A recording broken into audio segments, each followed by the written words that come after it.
सबसे पहली चीज़ नबी सल्लल्लाहु अलैहि वसल्लम ने इस हदीस मुबारका में बयान फरमाई कि मन अल्लम इल्मन, जो इंसान इल्म सीखता है और इल्म सिखाता है। याद रखें, मुहद्दिसीन कहते हैं, शारिहीन हदीस कहते हैं, इस इल्म से मुराद दीन इल्म है कि जो इंसान दीन इल्म सीखता है, अपनी वजह से दीन इल्म दूसरों को फ़ायदा पहुंचाता है, और इसका सवाब अल्लाह सुब्हानहू व तआला उसकी कब्र में क़यामत तक पहुंचाते रहेंगे। और जब तक उस बंदे के इल्म से लोग फ़ायदा उठाते रहें, क़यामत तक चाहे फ़ायदा उठाते रहें, उसके इल्म से लोग जब तक फ़ायदा उठाएंगे, जब तक उसको कब्र में सवाब मिलता रहेगा। मैं आपको एक बहुत वाज़ेह मिसाल देता हूँ। इमाम बुखारी रहमतुल्लाहि अलैहि को हमें से हर एक जानते हैं, हर एक मुसलमान जानते हैं। उन्होंने एक ऐसी किताब लिखी हदीस की जो आज से तकरीबन 1300 साल पहले लिखी थी।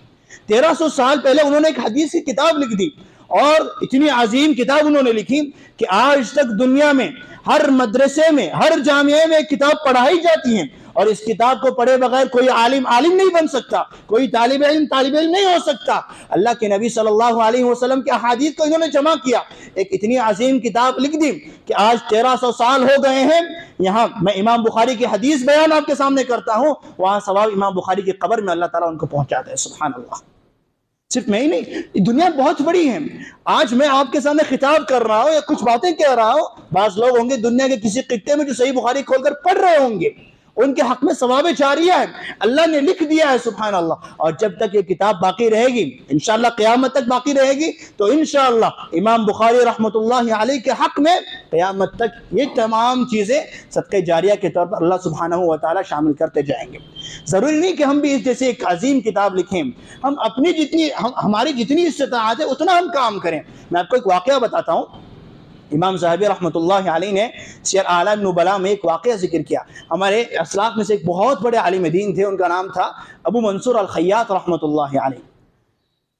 उनके बारे में उलमा लिखते हैं कि उस ज़माने के लोगों ने उनके जनाजे में जितनी भीड़ देखी, जितने अफराद देखे, ना उनसे पहले किसी के जनाजे में, ना उनके बाद किसी के जनाजे में उतनी भीड़ देखी गई थी। सुभान अल्लाह। वजह क्या थी मालूम?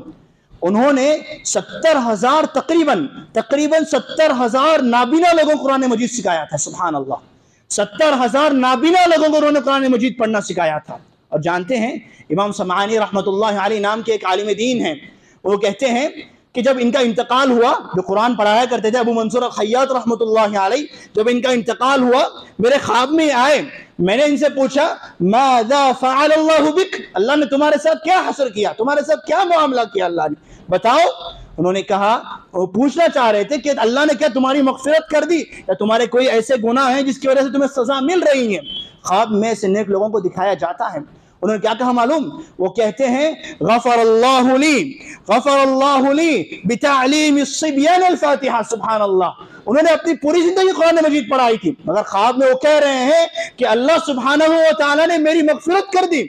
उसकी वजह क्या थी? मैंने बच्चों को सूरह फातिहा सिखाया था ना, उसकी बिना पर अल्लाह ने मेरी मग़फ़िरत ही कर दी। सुभान अल्लाह। कम से कम हम इतनी कोशिश करें कि एक बच्चे को तकरीबन खुद सबसे पहले अच्छी तरह कुरान मजीद पढ़ना सीखें। एक बच्चे को कुरान मजीद की सूरह फातिहा याद दिला दे अपनी जानिब से। जब तक वो बच्चा पढ़ेगा और उस बच्चे से जितने लोग सीखेंगे, सबका सवाब आपको जाएगा। सुभान अल्लाह। कम से कम एक आयत अच्छे से पढ़ना आप सिखा दें किसी को। जितनी बार वो पढ़ेगा, जितने लोगों को वो सिखाएगा, जितने लोग उससे सीखेंगे, सबका सवाब आपको जाएगा। क्या हमारे लिए काफ़ी नहीं है? हमारी 60-70 साल जिंदगी इतनी नहीं है कि हम नेक आमाल करके अल्लाह के जन्नत में दाखिल हो जाए अपने आमाल की बिना पर।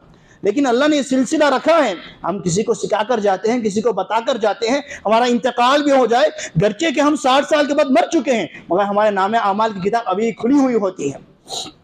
अल्लाह सुब्हानहू व तआला खुली रखते हैं ताकि नेक आमाल का ये सिलसिला बंदे को पहुँचता रहे और उसके नामे आमाल में इजाफा होता रहे।